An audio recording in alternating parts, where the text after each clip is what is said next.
Karnataka assembly 2023 का election आज 9 में है और कल 10 में है, यानी कर्नाटक असेंबली इलेक्शन के वोटिंग की तारीख कल ही है 10 मई को बूथ के दिन। और फिर से एक बार हम तमाम से गुजारिश कर रहे हैं कि आप सिर्फ आज का दिन बाकी है और आज ही आपको अपने तमाम कागजात को तलाश करके रख लेना चाहिए, जिसमें वोटर कार्ड है, ड्राइविंग लाइसेंस है और तमाम ज़रूरी दस्तावेज, तमाम ज़रूरी कागजात आप आज ही तलाश करके रखें तो आपके लिए कल कोई परेशानी नहीं होगी।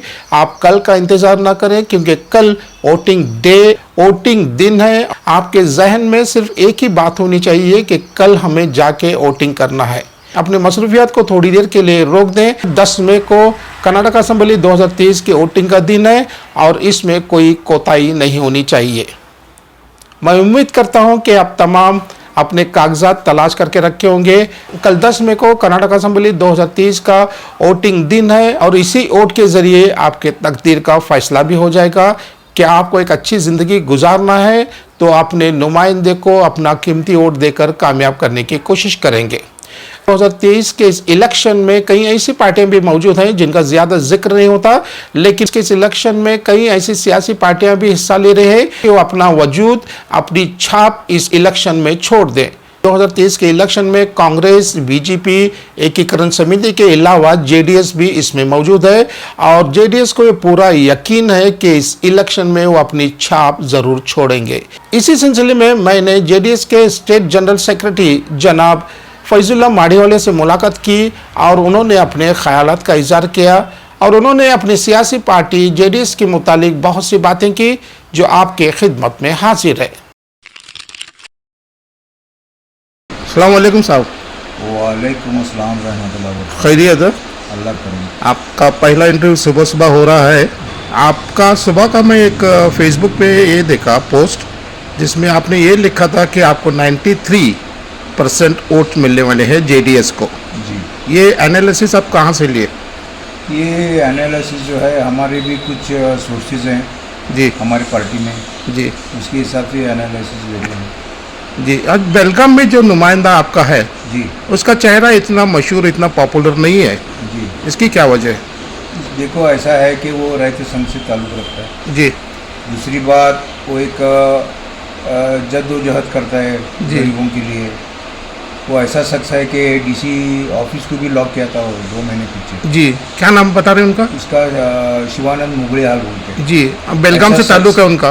बेलगाम से ताल्लुक है। वो रहता है अपने रामतीर्थ नगर में। जी जी उसकी कम से कम 100 एकड़ ज़मीन भी है जी। दिल्ली में। जी और प्रॉपर बेलगाम में बहुत कुछ कर चुका है वो। जी जी तहसीलदार होने दो, डीवाईएसपी रहने दो, एसपी होने दो, डट के बात करता है।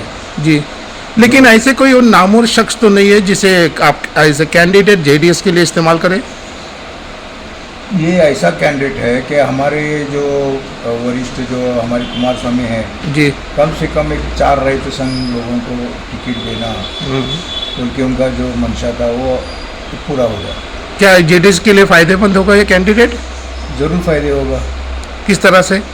जो जेडीएस काम कर चुकी है मुसलमानों के लिए खास करके, जी 4% रिजर्वेशन उन्होंने दिलाया था, जी जो पिछले 70 साल में कांग्रेस ने कुछ नहीं किया मुसलमानों को, जी सिर्फ वोट बैंक के लिए इस्तेमाल किया। जी और वहाँ पे कोई मुसलमान का लीडर बात नहीं कर सकता जी मुसलमान के हक में। जी अगर वो करता है तो उसको दबा देते हैं। जी जैसा कि अभी हाल ही हमारे सीएम इब्राहिम साहब जी कांग्रेस में थे जी और जब अपोजिशन लीडर देने का वक्त आया जी तो सिर्फ मुसलमान है बोल के उनको हटा दिया। हाँ, उस पर गुलाम बन के रहना चाहिए। जी। गुलाम नबी आज़ाद भी कांग्रेस को छोड़ दिए। जी जी जी। उनको भी क्या है, ज़्यादा ये नहीं किया, सिर्फ क्या है वहाँ पे अहमियत नहीं दिए गए। अहमियत नहीं दिया गया। जी जी। खास करके मुसलमान को कुछ भी अहमियत नहीं है वहाँ पे। कांग्रेस में? सिर्फ गुलाम बन के रहना चाहिए वहाँ पे। कांग्रेस में अभी हाल ही हमारे बेलगाम में भी हमारी जो पिछले 10 साल में 1500 केसेस हो गए थे बच्चों के। जी कांग्रेस के दौर में किए थे जी क्योंकि हिम्मत नहीं हुई कि वो केसेस विड्रॉ करें। जी जी जी जी। आज भी क्या मूल्य के वोट मांगेंगे मेरे को नहीं मालूम। आपका मैनिफेस्टो क्या कहता है? हमारा मैनिफेस्टो जो है पंचरत्न योजना है। हाँ। जिसमें मुसलमानों के लिए हर जिले में 7,000 करोड़ वक्फ की तरफ से दिया जाएंगे, गवर्नमेंट की तरफ से। हर अंजुमन को 7,000 करोड़ रुपये हर सालाना दिए जाएंगे जी ताकि वो उनके माइनॉरिटी लोन्स होंगे, फिर एजुकेशन होंगे, घर बनने के लिए होंगे, तो जो भी योजना है वो वहाँ पे हो जाएगा। दूसरी बात आरोग्य का है, जो भी अभी समझो एक ऑपरेशन है, कैंसर का हो, कुछ भी हो, किडनी ट्रांसप्लांट का होंगे, इसके लिए जो है कम से कम 20-25 लाख खर्चा करना पड़ता है जी। गरीब को, तो वहाँ पे मुफ्त में होगा। जी दूसरी बात मल्टीपर्पज़ हॉस्पिटल जी जो हर वार्ड में जी इस है, वक्त बहुत ज़रूरी है। ये बहुत ज़रूरी है। जी जैसे कि डायलिसिस है, ये है, वो है, सब मुफ्त में होगा। जी जी और शिक्षण का लो, जी पढ़ाई का, जी नर्सरी से लेकर 12वीं तक जी फ्री एजुकेशन। जी जी दूसरी बात रैयतों को सालाना 10,000 रुपये बीज खरीदने के लिए जी दिए जाएंगे। जी फिर जो भी अभी प्रेग्नेंट वुमन रहते हैं जी उनके लिए अलग सा डिलीवरी चार्जेस है। जी जी उनके लिए 6 महीने पहला, 6 महीने बाद जी कम से कम 12 महीने जो है उसको 7,000 रुपये दिए जाएंगे जी महीना। जी और अबव 60 ईयर्स सीनियर सिटीज़न को कम से कम 2 से 2,500 रुपये दिए जाएंगे। जी जी और जो भी अपने किसान की बेटी है जो शादी होना है जी उसके लिए 2 लाख रुपया। जी जी जी ये सब योजनाएं हैं, बहुत सी योजनाएं हैं। लेकिन अभी ये देखने में आया कि कर्नाटका असेंबली इलेक्शन 2023 में हाँ जेडीएस के साथ साथ अब एकीकरण समिति भी इस मैदान में बड़े जोरों शोर से उतर आई है। जी जेडीएस, कांग्रेस, बीजेपी और एकीकरण समिति, जी। अब इन चारों की लड़ाई में किसकी जीत होना चाहेंगे? अभी क्या है, कास्ट बेसिस पे इलेक्शन हो रहा है। जी दूसरी बात, हमारा जो नुमाइंदा है वो पंचम शैली का लिंगायत नुमाइंदा है, जी जिसमें 70% वोट है उनके, जी 70,000 वोट है उनके। जी कहाँ से? बेलगाम से नॉर्थ में 70,000 नॉर्थ में 70,000 70,000 वोट है। जी जी रैयत रैयत के नहीं, पंचम शैली जो उनका जो सेक्ट है, जी जहाँ पे जाओ कर्नाटक में 90% पंचम शैली वोटर्स हैं। ठीक है। 90%। जी जो भी करियर में जाओ या सिटी में जाओ, अगर उनके 70,000 है तो दूसरे लिंगायत तो सिर्फ 200-300 है। जी जी जी जी यानी आप पूरी उम्मीद है कि जेडीएस कर्नाटका में आएगी इंशाल्लाह और बेलगाम में आपका कैंडिडेट जीतना है? जीतना है। जी आपको पूरी उम्मीद है। लेकिन आपका ऐसा कोई प्रचार, ऐसा कोई रैलीज वगैरह नहीं निकल रहे आजकल? रैली तो कल तो बहुत अच्छी, कल एक दरबार गली में रैली थी, मैंने सुना था, शायद इसे किसी ने पूरा बेलगाम नॉर्थ में जो है रैली थी, हाँ जिसमें कम से कम 500 मोटर बाइक वाले थे जी और दूसरे कार वगैरह जी जी जी यानी कसीर तादाद में लोग मौजूद थे। जी जी जी आपको देखने को मिलेगा और न्यूज़ में वगैरह। जी जी और हमें क्या है, शो ऑफ, हम जितना भी काम करते हैं हम शो ऑफ नहीं करते। जी जी जी जी जी जी जी हमारी जो है एक रीजनल पार्टी है, जी कोई स्टार कैंपर नहीं है। बिल्कुल स्टार कैंपिंग के लिए हमारा हर कार्यकर्ता स्टार कैंपिंग है, बिल्कुल पैसा सही देके लाना पड़ता है। जी जी जी जी जी क्या फुकट में नहीं आते कौन स्टार कैंपिंग? बिल्कुल सही कहते हैं आप। हाँ, उनका हेलीकॉप्टर है, ये है। अभी अमित शाह 2 महीने से 40 हेलीकॉप्टर बुक है उनके। 40 हेलीकॉप्टर जी जितने मीडिया वालों को, एक मेरे ख्याल से 5-6 हेलीकॉप्टर है, जी वो जहाँ पे जाता है वहीं पे रहना, जी जी ऐसा हिसाब है। और हमारा क्या है, उनको जो अभी बताते हैं 40% की सरकार, जी इसके पहले 20% की सरकार कांग्रेस थी। जी इनको लेना ही पड़ता है, जी अगर इनको पार्टी चलाना है तो कमीशन लेना ही लेना है, जी क्योंकि दिल्ली में पहुंचाना पड़ता है इनको पैसा। जी जैसा कि हमारे जीडीएस में कोई हाई कमांड नहीं है, जी हमारी सरकार यही है, जी कमीशन देना नहीं पड़ता, हमारी 0% कमीशन है, जी सिर्फ काम के लिए और गरीबों के लिए। लेकिन एक कमीशन की वजह से जो एक कॉन्ट्रैक्टर सुसाइड भी किया इस वजह से, और कल के अखबारात में कांग्रेस ने पूरे बीजेपी के कमीशन जितने भी लेते हैं उसकी तफसील का एक फुल पेज एडवर्टाइजमेंट वो लोग दिए थे। दिए थे जी, इससे लोगों पे क्या असर पड़ेगा?